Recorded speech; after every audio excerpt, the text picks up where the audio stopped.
अस्सलाम वालेकुम। आज हम लोग डेविड मिलर की बुक की एग्जांपल 4.2 सॉल्व कर रहे हैं। क्वेश्चन में हमारे पास है from the anthropometric data in table 4.1 calculate the coordinates of center of mass of foot and thigh given the following coordinates. अच्छा, इस क्वेश्चन के अंदर हमें क्या करना है, फुट और थाई के सेंटर ऑफ मास के कोऑर्डिनेट्स बताने हैं और उन्होंने हमें एंकल, मेटाटार्सल, ग्रेटर ट्रोकेंटर और लेटर फीमोरल कंडाइल के कोऑर्डिनेट्स बताए हुए हैं। सबसे पहले हम कोऑर्डिनेट्स को लिस्ट आउट कर लेते हैं, फिर मैं एक फिगर के थ्रू समझाऊंगी कि कौन सी चीज़ें हमें कहाँ पे प्लॉट करनी है। ये एंकल का एक्स कोऑर्डिनेट है 84.9 और ये इसका वाई कोऑर्डिनेट है। ये मेटाटार्सल का एक्स कोऑर्डिनेट है और ये इसका वाई कोऑर्डिनेट है।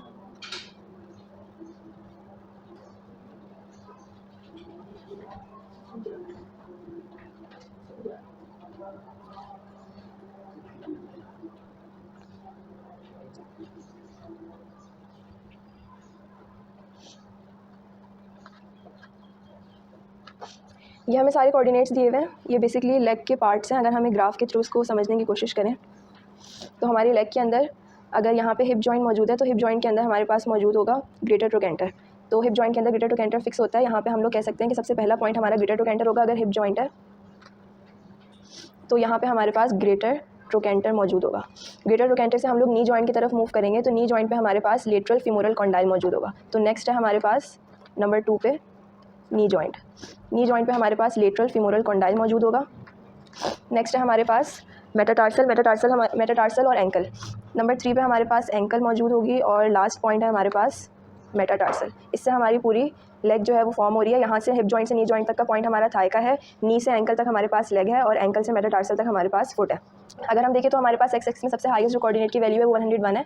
तो हम इसको सिर्फ एक रफ एस्टिमेट के थ्रू 105 मैक्सिमम और 0 से हम इसको स्टार्ट करेंगे। इसी तरह वाई कोऑर्डिनेट पे मैक्सिमम वैल्यू हमारे पास 92 है, हम इसको तकरीबन 100 ले लेते हैं। यहाँ पे हमारे पास 105 है, हम यहाँ पे कह सकते हैं कि 50 होगा। ये हमारे पास 100 का पॉइंट होगा। इसी तरह यहाँ पे हम ले सकते हैं 25 और यहाँ पे 75। रफ एस्टिमेट से हम इसके अंदर वैल्यूज प्लॉट करेंगे। यहाँ पे हम 50 ले लेते हैं, इसको 25 और इसको 75। एंकल हमारे पास सबसे पहले, क्योंकि हमें हिप जॉइंट से स्टार्ट करना है ग्रेटर ट्रोकेंटर से, तो सबसे पहले हम ग्रेटर ट्रोकेंटर का पॉइंट प्लॉट करेंगे। 72.1 एक्स एक्सिस पे है हमारे पास और 92.8 हमारे पास है वाई एक्सिस पे। तकरीबन ये हमारे पास पॉइंट होगा। इसको हमने कहा है ग्रेटर ट्रोकेंटर, जो कि मैंने अभी मेंशन किया हिप जॉइंट में मौजूद है। नेक्स्ट हमारे पास पॉइंट है नी जॉइंट। यहाँ पे लेटरल फीमोरल कंडाइल मौजूद है 86.4 और 54.9। ये तकरीबन हमारे पास इस जगह पे मौजूद होगा। ये हमारे पास lateral femoral condyle 86.4 and 54.9। Next point है हमारे पास एंकल। एंकल जॉइंट के पॉइंट्स हैं हमारे पास 84.9 एंड 11। ये तकरीबन हमारे पास यहाँ पे मौजूद होंगे 84, तो इससे थोड़ा सा पीछे हम लगा देते हैं क्योंकि ये 86 था, तो 84 को इससे थोड़ा सा पीछे करके हम यहाँ पे लगा देते हैं और 11 है तो हम थोड़ा सा नीचे आ जाएंगे। ये पॉइंट है हमारे पास एंकल का और इसको मेंशन कर देते हैं हम इसके कोऑर्डिनेट्स 84.9 एंड 11। लास्ट पॉइंट जो हमारा फुट को फॉर्म करेगा, कंप्लीट करेगा, वो है हमारे पास मेटाटार्सल। ये है 101.11 एंड 1.3। तो ये बिल्कुल लास्ट में यहाँ पे मौजूद होगा। अब इसको अगर हम कनेक्ट करें तो ये वाली जो सेगमेंट शो कर रही है, ये सेगमेंट है हमारे पास थाई, ये वाली सेगमेंट है हमारे पास लेग और ये जो सेगमेंट है हमारे पास, ये है हमारे पास फुट। सवाल में हमें निकालना क्या है, सवाल के अंदर हमें फुट एंड थाई इसके कोऑर्डिनेट्स चाहिए। सबसे पहले हम लोग इन सेगमेंट्स की लेंथ फाइंड आउट कर लेते हैं कि ये सेगमेंट्स बेसिकली कितने लेंथ की हैं, 101 एंड 1.3। सबसे पहले फुट को कैलकुलेट करने के लिए फुट का एक्स एक्सिस का पॉइंट हमारे पास है 101.1 और एंकल का एक्सिस का पॉइंट है 84.9। अगर हम इन दोनों को सब्ट्रैक्ट करवाएंगे एक्स एक्सिस के कोऑर्डिनेट्स को, तो हमारे पास फुट की एक्स एक्सिस पे जो लेंथ मौजूद है वो आ जाएगी। तो हम कह सकते हैं फुट की लेंथ ऑन एक्स एक्सिस। इसको हम सेगमेंट लेंथ भी कह सकते हैं क्योंकि फुट, यहाँ पे सेगमेंट का नाम फुट है, तो ये बेसिकली फुट की सेगमेंट लेंथ है एक्स एक्सिस के ऊपर। इसको कैलकुलेट करने के लिए हम बड़े पॉइंट में से छोटे पॉइंट को माइनस कर देंगे। यहाँ पे साइन कन्वेंशन का इतना मसला नहीं है, आप बड़े पॉइंट से छोटे पॉइंट को माइनस कर दें और इससे हमारे पास आंसर आएगा 16.2। ये आ गई segment length of foot on X axis. इसी तरह नेक्स्ट हम निकाल लेते हैं फुट की segment length on Y axis. Foot की सेगमेंट लेंथ वाई एक्सिस के ऊपर निकालने के लिए वाई कोऑर्डिनेट्स को सब्ट्रैक्ट करेंगे एंकल के और फुट के। यहाँ पे बड़ा पॉइंट है 11 में से माइनस कर देंगे 1.3। इससे हमारे पास आंसर आ रहा है 9.9। ये बेसिकली फुट की सेगमेंट लेंथ है वाई एक्सिस के ऊपर। तो हमें दोनों एक्सिस में इनकी लेंथ मिल गई है। अब हम लोग निकालना चाहेंगे कि यहाँ पे हमारे पास सेंटर ऑफ मास कहाँ पे लाई कर रहा है। हमें बेसिकली जो कोऑर्डिनेट्स चाहिए थे वो सेंटर ऑफ मास के चाहिए थे कि सेंटर ऑफ मास फुट और थाई में कहाँ पे लाई कर रहा होता है। सेंटर ऑफ मास की वैल्यू फाइंड करने के लिए हमें रेफर करना पड़ेगा टेबल नंबर 4.1। टेबल नंबर 4.1 आप लोग देख सकते हैं, इसके अंदर सेकंड कॉलम जो है वो हमें सेंटर ऑफ मास की वैल्यूज़ दे रहा है। ये जो सेंटर ऑफ मास की वैल्यूज़ हैं ये बेसिकली हमें ये बताएगा कि कोई भी सेगमेंट है, अगर फर्स्ट करें ये एक सेगमेंट है फुट की। इसके अंदर ये इसका प्रॉक्सिमल एंड है और ये इसका डिस्टल एंड है, तो यहाँ पे कहीं बीच में सेंटर ऑफ मास लाई कर रहा होगा। फर्स्ट कर लेते हैं कि ये हमारे पास सेंटर ऑफ मास है।